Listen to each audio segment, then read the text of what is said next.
Hey you guys, it's Britt. Tonight we're here with an update that I was holding off on sharing until more facts came out, but I want to talk about the police report that has now been released regarding Emilie Kiser and the tragedy that happened a few months ago at her home in Chandler, Arizona.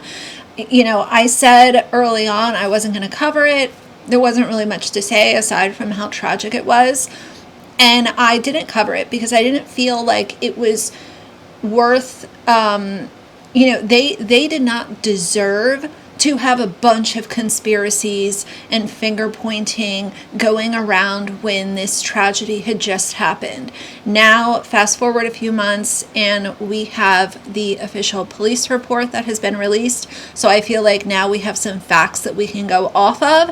And I want to approach this video, and as I share what the police report says, instead of it being her husband, let's pretend that it was a nanny or a babysitter, and how people would respond to it if it was anybody but a parent. So we're going to go over the facts. If you're interested, please keep watching.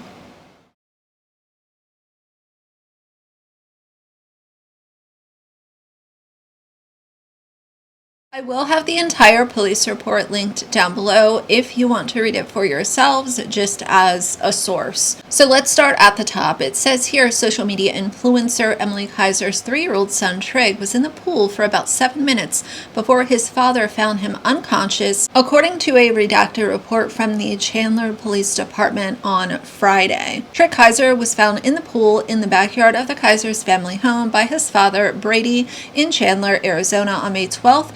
He passed 6 days later on May 18th. According to a 2024 report from the U.S. Consumer Product Safety Commission, approximately 400 children under the age of 15 pass each year from drowning in pools and spas, making drowning the lead cause of accidental death in young children. Brady was home with Trig and the couple's newborn son at the time of the incident.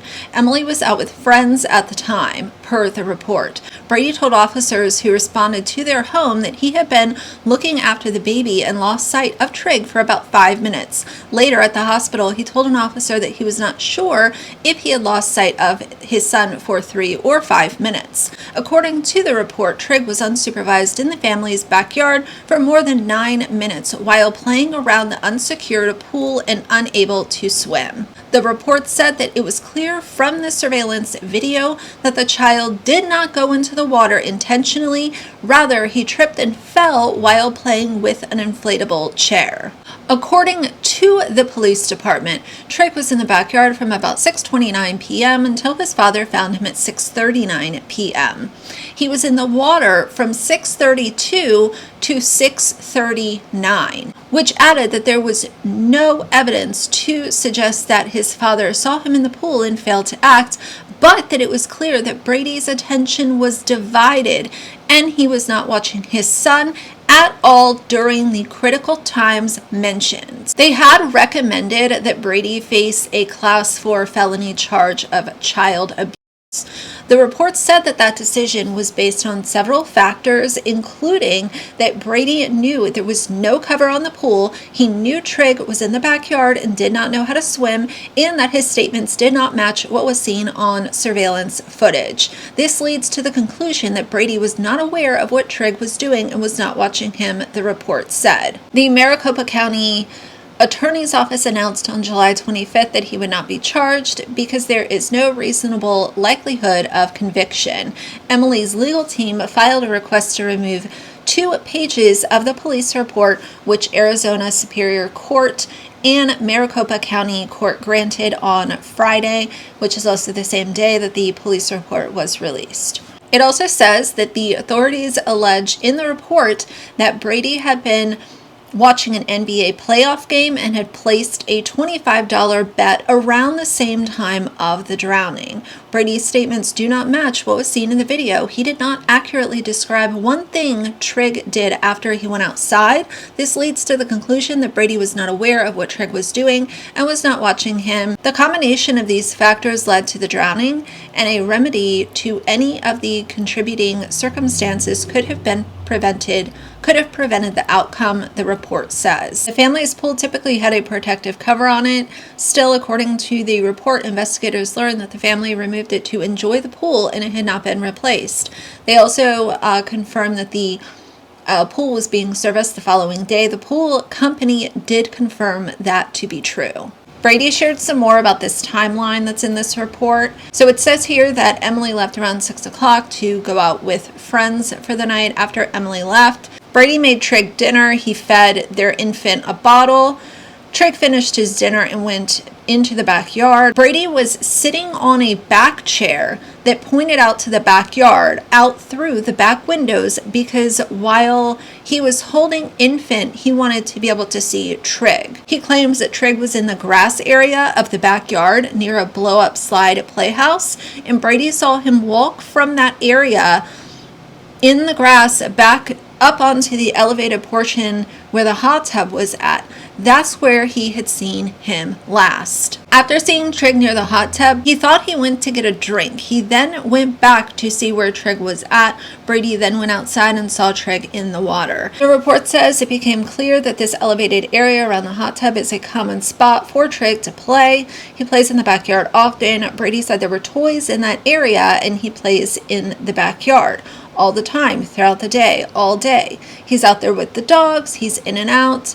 It's what he does. When the officer asked Brady what he thought happened, he said, I think just that. He was playing out back. He was wandering around playing like he does and must have slipped. I think it was an accidental that he had fallen in the water because he knows he's safe. He knows he's not supposed to go around it. Let's also talk about the second interview. Due to the discrepancies between Brady's initial statement on the night of May 12th and what was seen on the surveillance video, I asked him to come in for a second interview. Brady agreed and came to the Chandler Police Department on June 16th, accompanied by his attorney, Flynn Carey. The interview was recorded and uploaded to evidence.com. The following is a summary of what was discussed. I began the interview by asking Brady to describe in detail everything that happened from the moment Emilie left the house until he saw Trig in the pool. Emilie left the house at 6:10. Brady had been preparing to feed their infant by thawing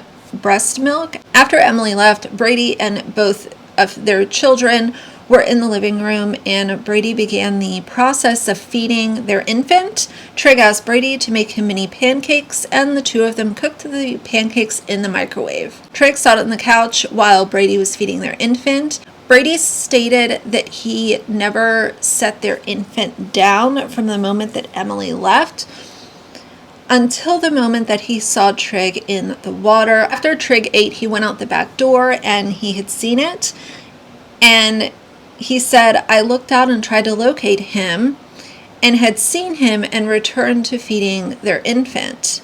Brady looked outside and saw the dog looking in the pool and had a poor feeling as soon as he saw it. It was out of the ordinary to see him standing there looking in the water as he was. So I stood up and immediately went out there. So that poor dog saw everything that happened. All of those 9 minutes, that dog was a witness to everything that was going on, while Brady was inside watching his basketball game that he had placed a $25 bet on and tending to their newborn, which is, tending to the newborn is completely valid. But we are talking about adding in another distraction when your eyes should have never allowed this much time to go by. The officer asked Brady about his statement that he looked out when Trig was first outside and what he saw. He claimed he saw Trig off in the grass by the diving board. The officer said, I challenged Brady about that statement because Trig never went into the grass area. He responded, that's my best recollection of that. I stressed that what he was telling me and what was on the video are different. Brady responded by saying, I truly have nothing that I'm trying to withhold or hide in any way, shape, or form.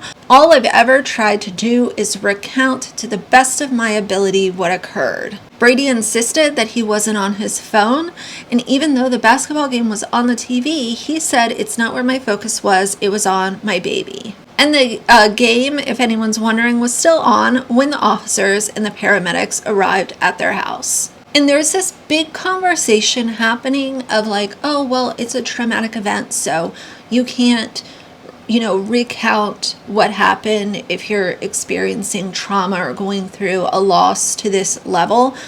And I understand that, but the problem is that there are blatant lies that have been exposed by the surveillance camera. And that is why the authorities suggested that this case be, a case of child abuse because of what they saw on the camera versus Brady's story. Brady asked for the details of what Trigg did when he went outside, and I told him this is obviously from the perspective of the officer that's interviewing him. After I gave him the details, I told him that he had previously stated that he was sitting in the chairs that look out towards the backyard, but he wasn't sitting there. Those chairs are visible on camera D06. He responded, I was sitting on the couch. The couch was facing the TV. After being prompted by his attorney, he described sitting on the west side of the couch facing the TV with the sliding glass door to his right. He also claimed that even though Trigg spent a lot of time outside, Emilie was usually home with him and would accompany him outside. Let's go over the conclusion and then we will wrap this up. It says this tragic incident was the result of Trigg being in the backyard unsupervised while playing around an unsecured pool and unable to swim. It is clear from the video that he did not go in the water intentionally. Rather, he tripped and fell while playing with an inflatable chair. Trigg was in the pool from 6:29 until Brady found him in the pool at 6:39. He was in the water from 6:32 until 6:39. It is clear that Brady's attention was divided and he was not watching Trigg at all during critical times mentioned. During 2 interviews, he did not know what Trigg was doing before he fell in and did not see Trigg struggling to swim. No evidence suggests that Brady saw Trigg in the pool and failed to act. On the contrary, he acted immediately when he saw him leaving his infant swaddled on the ground in the patio area. And when they were suggesting the abuse charges be brought forth for Brady, it says that this conclusion is based on several factors. Brady knew the pool net was not on the pool. He knew Trigg was in the backyard and didn't know how to swim. According to video evidence, Trigg was in the backyard unsupervised for more than 9 minutes and in the water for about 7 of those minutes. Brady's statements do not match what was seen in the video. He did not accurately describe one thing Trigg did after he went outside. This leads to the conclusion that Brady was not aware of what Trigg was doing and was not watching him. The combination of these factors led to Trigg drowning, and a remedy to any of the contributing circumstances could have prevented the outcome. That's what I wanted to share with y'all. Obviously, this is so heartbreaking and it's so tragic. And like I said in the beginning, I just, none of us knew what happened, what could have happened, what did happen. Social media was responding poorly. There were a lot of conspiracies and finger pointing, but now that we have facts to go off of, do you think that there would be as much understanding and people stepping back from giving commentary on this if it was a nanny, if it was a babysitter, if it was a friend of the family instead of Brady? What would that conversation look like? There were some details in this report, and obviously y'all can read it for yourselves, but there were some things that I just don't feel appropriate sharing, even though they're in the report. I don't feel like it really adds to the conversation, but if you want to read the report, it'll be linked down below.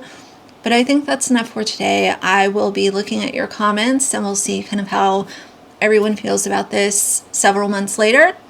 But for now, if you like the video, please leave a like and a comment. And if you'd like to see more from me in the future, please subscribe. I'll see you guys soon. Bye.